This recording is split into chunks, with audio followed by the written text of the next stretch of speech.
Menjelang malam datanglah seorang kaya orang Arimatea yang bernama Yusuf dan yang telah menjadi murid Yesus juga. Ia pergi menghadap Pilatus dan meminta mayat Yesus. Pilatus memerintahkan untuk menyerahkannya kepadanya.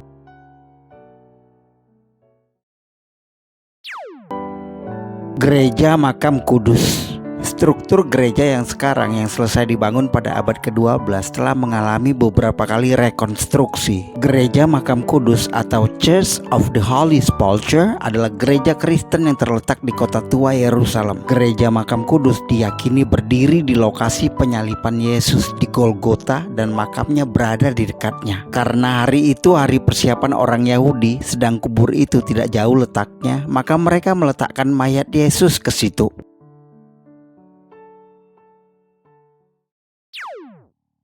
Penggalian arkeologi. Penggalian di tanah di bawah gereja mengungkap sejarah yang panjang dan kompleks, termasuk sisa-sisa tambang yang berasal dari zaman besi yang kemudian menjadi pemakaman dan taman hingga sekarang menjadi tempat suci bagi agama Kristen. Pada tahun 2019, 3 komunitas gereja yang mengelola gereja Makam Kudus tersebut, Ortodoks, Katolik, dan Armenia, menyetujui renovasi besar-besaran untuk mengganti lantai bangunan yang sebagian besar berasal dari abad ke-19.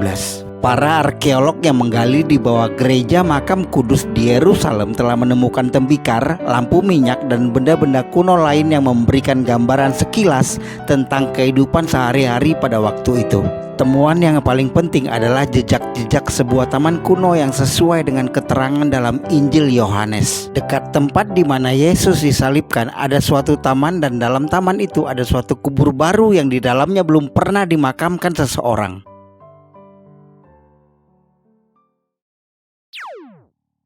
Penemuan arkeologi. Arkeolog Profesor Francesca Romana Stasola dari Universitas Sapienza Roma menyampaikan kepada surat kabar online Times of Israel keberadaan pohon zaitun dan tanaman anggur diverifikasi melalui hasil analisis pengujian laboratorium arkeobotani dan serbuk sari pada sampel yang diambil dari penggalian di bawah lantai gereja Makam Kudus. Penemuan ini yang mencakup sisa-sisa pohon zaitun dan anggur memberikan wawasan baru tentang latar belakang sejarah tempat pemakaman Yesus. Sekitar 2000 tahun yang lalu, pohon zaitun dan tanaman anggur kemungkinan besar tumbuh di tanah di bawah tempat gereja Makam Kudus di Yerusalem yang berdiri saat ini.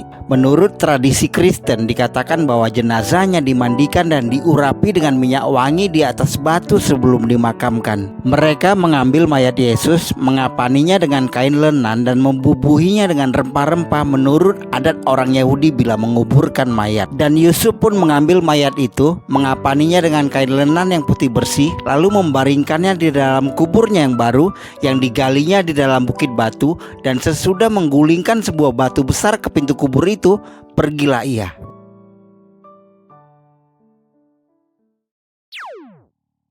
Menyesuaikan lokasi penemuan dengan Alkitab di luar tembok kota. Profesor Francesca Romana Stasola dari Universitas Sapienza Roma yang memimpin penggalian menjelaskan bahwa pada zaman Yesus, lokasi ini terletak di luar tembok kota. Orang Yahudi tidak pernah menguburkan jenazah mereka di dalam tembok kota.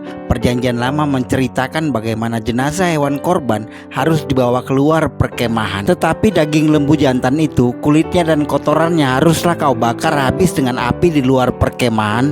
Itulah korban penghapus dosa. Masih dalam wawancara dengan The Times of Israel, Profesor Francesca menyampaikan, daerah ini pada zaman Yesus masih berada di luar tembok kota. Daerah ini baru menjadi bagian dari Romawi beberapa abad kemudian. Bisakah kita verifikasi dengan Alkitab pernyataan Profesor Francesca tentang di luar tembok kota? Nah, pernyataan profesor ini tentang lokasi di luar tembok kota adalah sesuai dengan nubuat dan tulisan Alkitab, bahwa penguburan Yesus memang sudah dinubuatkan terjadi di luar tembok kota, sesuai yang dinubuatkan Nabi Yesaya. Sesudah penahanan dan penghukuman ia terambil, dan tentang nasibnya siapakah yang memikirkannya? Sungguh ia terputus dari negeri orang-orang hidup, dan karena pemberontakan umatku ia kena tulah. Nah, tentang lokasi penyaliban Yesus memang harus terjadi berada di luar tembok kota, juga sesuai dengan tulisan Paulus. Karena tubuh binatang-binatang yang darahnya dibawa masuk ke tempat kudus oleh imam besar sebagai korban penghapus dosa dibakar di luar perkemahan. Itu jugalah sebabnya Yesus telah menderita di luar pintu gerbang untuk menguduskan umatnya dengan darahnya sendiri.